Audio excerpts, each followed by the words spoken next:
जैसा कि आज पचारा में आपके प्रधान जी संदीप राजपूत जी द्वारा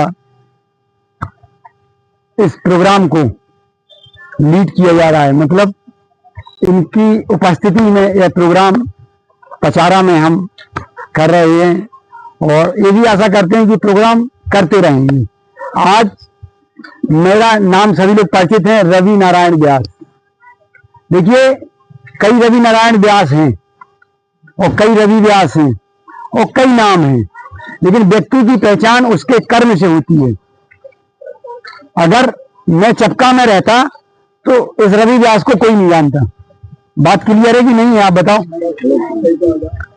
किसे पहचानते हैं? Agri clinic and agri business centre, bypass त्राहा, जयपुर। ये नाम मेरी सबसे बड़ी पहचान है। तो और उसी नाम से आप लोग जानते हैं व्यास जी, एग्री क्लिनिक। तो व्यक्ति को उसके व्यवसाय से तब पहचाना जाता है जब वो उस व्यवसाय में एक अलग हटके काम करता है। काम तो सब लोग करते हैं, दुकानें पूरे बेलाताल में हैं, महोबा में है, सब जगह दुकानें हैं, लेकिन शायद आप लोगों के बीच में जितना सम्मान और जितना अपनापन हमारे agree clinic agri business centre को मिला, शायद ही किसी दुकान को मिला हो। क्योंकि agree clinic and agri business centre पूरे बुंदेलखंड में ऐसा कोई अच्छा व्यापारी नहीं होगा जो उससे परिचित ना हो। चाहे छतरपुर, चाहे ललितपुर, चाहे आपका कानपुर या उरई, जालौन, हमीरपुर, बांदा, हर जगह लोग परिचित हैं। Agri clinic agri business centre, Belatal, Ravi Vyas. तो आज मैं जो आपसे चर्चा कर रहा हूं, सबसे पहले तो मैं चर्चा करूंगा अपनी मिट्टी के स्वास्थ्य, अपने स्वास्थ्य के बारे में। उसके बाद फिर चर्चा करूंगा बिजनेस के बारे में।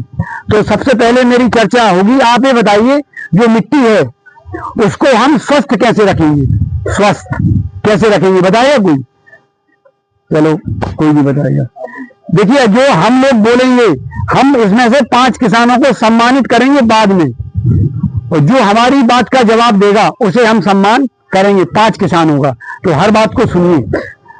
हमारी जो मिट्टी है उसका स्वास्थ्य हम सुधारेंगे कैसे? गोबर से। आप ही के पास है ना गोबर। हमारा आपका काम क्या है?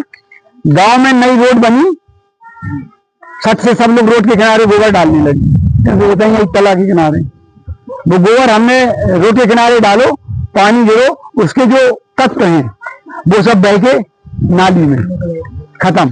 उसमें क्या बचा? वो मतलब भूसा, सड़ा हरा जो भी वो बचा, और जो पोषक तत्व हैं वो बह गए। जिस तरीके से हमारा शरीर जो होता है, हमारे शरीर में विटामिन, प्रोटीन, कार्बन, मतलब हर चीज होता है, इसी प्रकार गोबर में होता है। आप जो डीएपी की बात कर रहे थे, डीएपी डालने से हमें 2 तत्व मिलते हैं, नाइट्रोजन और फास्फोरस। और अगर हम गोबर डालेंगे तो हमें सारे तत्व मिलेंगे, जो 16 से 18 तत्व हमारी जमीन को आवश्यकता है, पर हम गोबर का सदुपयोग नहीं करते। तो मेरा आप लोगों से निवेदन है कि आप सभी किसान भाई गोबर के लिए गड्ढे बनवाएं और अपने गोबर को अपने गड्ढे में डालें, उसे सड़ाएं और फिर खेतों में प्रयोग करें। एक प्रोग्राम चल रहा है 1 जून से 30 जून तक। खेतों में संतुलित खादों का प्रयोग, संतुलित कीटनाशकों का प्रयोग और संतुलित खरपतवार नाशकों का प्रयोग, ये हमारे माननीय कृषि मंत्री और माननीय प्रधानमंत्री महोदय पूरे भारत में चलवा रहे हैं। और इस प्रोग्राम का उद्देश्य यही है कि जो हमारी खेती में डीएपी की लागत बढ़ रही है, लागत बढ़ रही नहीं बढ़ रही है, इतनी लागत बढ़ रही है, उस लागत को कम कैसे किया जा सकता है? गोबर को सड़ा करके, खेतों में डाल करके, एक चीज। दूसरी चीज, फसल अवशेषों से। फसल अवशेष का मतलब जानते हैं आप लोग? नहीं जानते। फसल अवशेषों से मतलब है जो भूसा, जो आप सट से आग लगा दी, खेत से हमने ना जलाओ, आग लगा दी, जला दो। आप उसका मत समझिए। जब हम खेत से अनाज लेते हैं तो जो अनाज होता है, अनाज से अनाज हमारे लिए हुआ, डंठल पशु के लिए हुआ, और जो जड़ें हैं वो खेत में कार्बनिक जीवांश बनाने के लिए होगा। 4 आंग डंठल और जो जड़ वो सड़ करके दोबारा मिट्टी को मजबूत और उसकी सेहत को सुधार करेगी। लेकिन हमारी आदत क्या है कि गेहूं कटी फट से आग लगा दी, तो जड़ें ही नीचे की जल गई और जो लाभदायक कीड़े हैं वो भी खत्म हो गए। बात पते की है कि नहीं है? लेकिन हम आप लोग नहीं करते। अगर उसी फसल अवशेषों को, उन्हीं फसल अवशेषों को हम जलाएं ना, हम उसको जलाएं ना और उसी को हम सड़ाएं और फिर खेतों में प्रयोग करें तो हमें ज्यादा लाभ होगा। लेकिन कोई नहीं करता। चलो फसल अवशेष नहीं है, फसल अवशेष नहीं है, हरी खाद है। ढैंचा का नाम सुना किसी ने?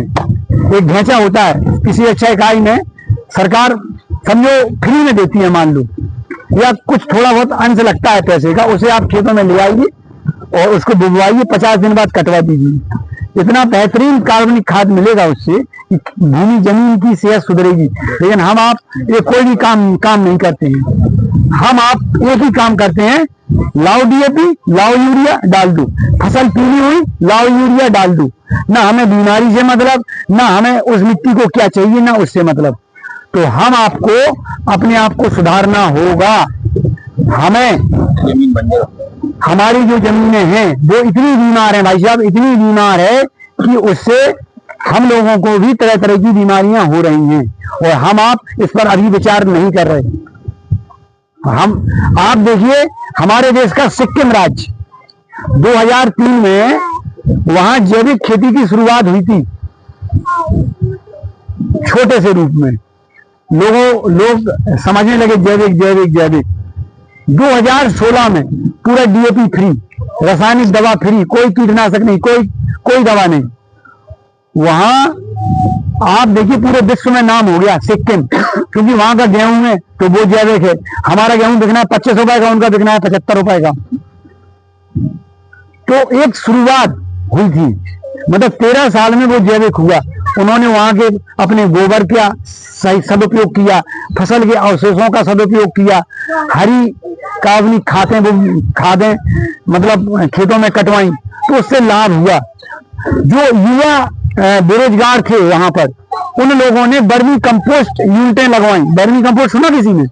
केंचुआ खाद बनता है, वो केंचुआ पालन किया। केंचुआ अलग से बेचे, खाद अपने खेतों में।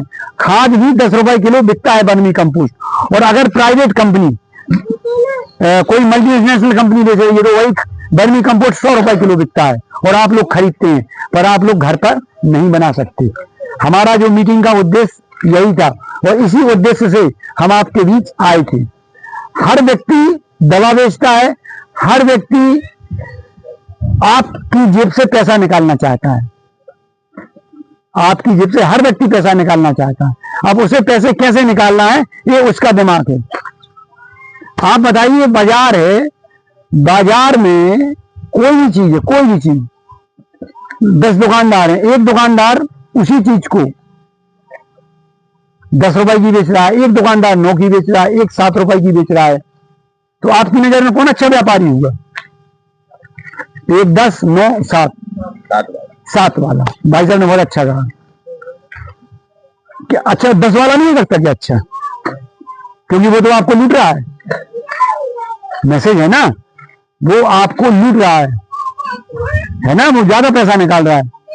कहीं ऐसा तो नहीं कि 7 वाला आपको एक्सपायरी दवाई में नई मोहर लगा के बेच रहा हो? नहीं, आप बताइए भाई, ऐसा भी हो सकता है।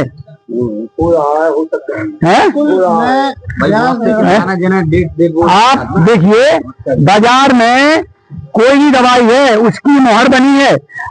हमने एक्सपायर माल खरीदा, एक्सपायर माल हमें 20% में मिल जाता है, जिसकी कीमत 100 रुपए है वो हमें 20 रुपए में मिल जाती है।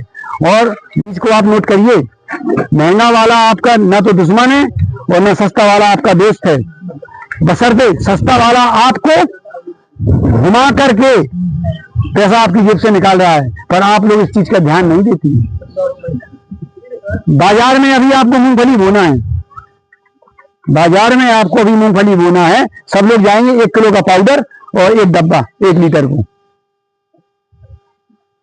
उससे आपको क्या लाभ होता है बताओ आप? जो 1 किलो का डब्बा ले आए और पाउडर ले आए, उसे आप क्या लाभ हो रहा है बताओ? चीटियां ही लगा। देखो कितना बढ़िया सवाल करूं, चीटियां ही लगा। और बताओ? नहीं बहुत नहीं है, बहुत सही दिया है। और बताओ आप? हाँ जी, चाचा ने बोला कि दीमक की वजह से। अच्छा ये बताओ, गांव में सबसे अधिक चींटियों को आटा और शक्कर खिलाने वाला व्यक्ति कौन है? किसान। गांव में चींटी कितना मूंगफली खा लेगी? किसी एक दाने को डाल दो अगर वो साल भर